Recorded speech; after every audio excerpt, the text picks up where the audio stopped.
I'm going to talk to you in the next few minutes about cooperative learning in STEM classes. Cooperative learning is an interactive technique within the cognitive framework that Catherine Spilio spoke to you about a little while ago. It's in this interactive space of the cognitive framework because it requires students to work together, to construct information, to bring their own experience into solving problems and expressing ideas and reaching a conclusion amongst a small group.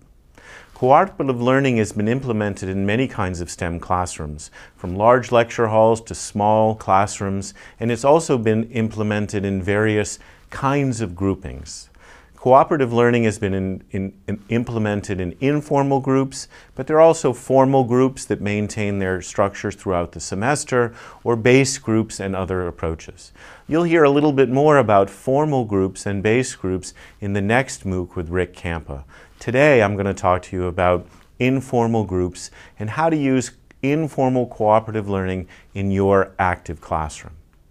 Informal groups still require advanced planning.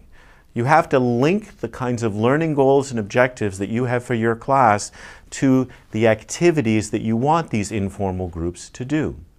You also should be explicit. You have to be explicit with your students. What is the goal of the informal group activity? What do you actually want your students to do? For how long will they do this? And what are they responsible for? And I'll give you examples of this in the next minute or two. A common example in the middle of a lecture hall or to break up what's happening in your class is a sort of turn to your neighbor type approach. You can use this at the beginning, at the middle, at the end of class. You can also use things that we refer to as minute papers.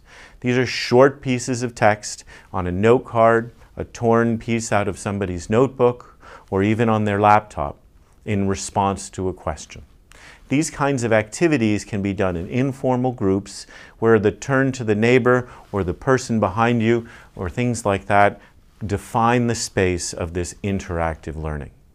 So imagine you're in lecture and you've presented some material and now you want to have students do a little bit more with that material to engage their prior knowledge, connect that to the kinds of materials that you've just replaced. If you were giving a class on perhaps biological diversity, you could say, turn to your neighbor and your partner and describe how clear-cutting aspen across a landscape can help you conserve biological diversity. You have 2 minutes to develop a response. Students will then pair off. They've used some of the knowledge that they've just gotten from your lecture, and they will develop a hypothesis and a description around this. Notice that we use a sort of a slightly higher level in Bloom's taxonomy in terms of describe, analyze, synthesize.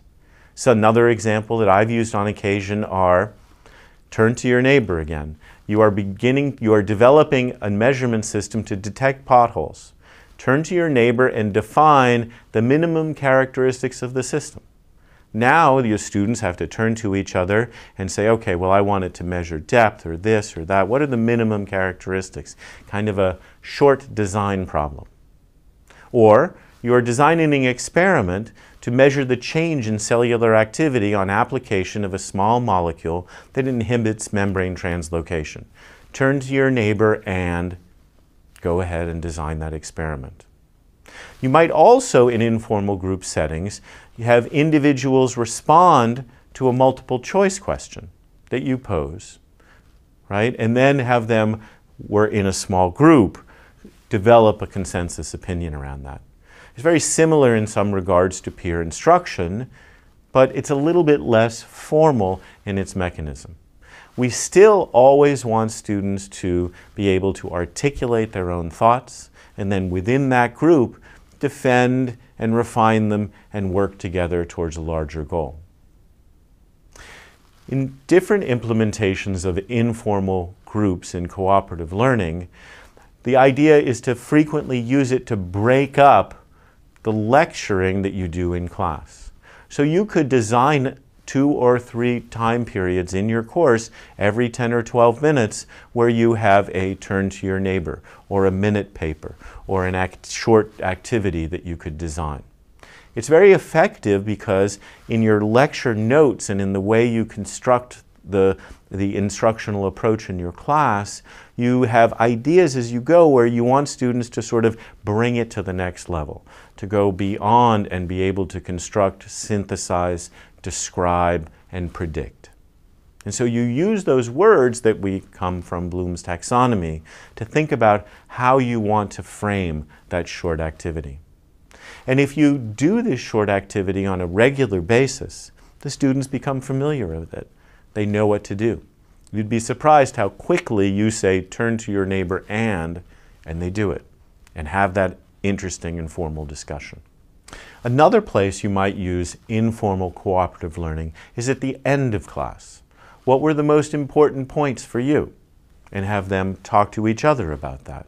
What questions do you have, or what was the muddiest point? Have them talk in a group of 2 or 3, fill out a small note card, drop it on your desk on the way out. Now, of course, you have to be responsive to that, to look at some of them, either respond online in a blog or bring it up at the beginning of the next class.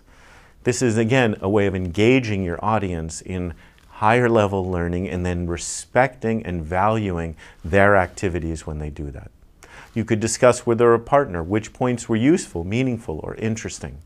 And then finally, what questions do you have, or what will you do with this data? What might you do with this data?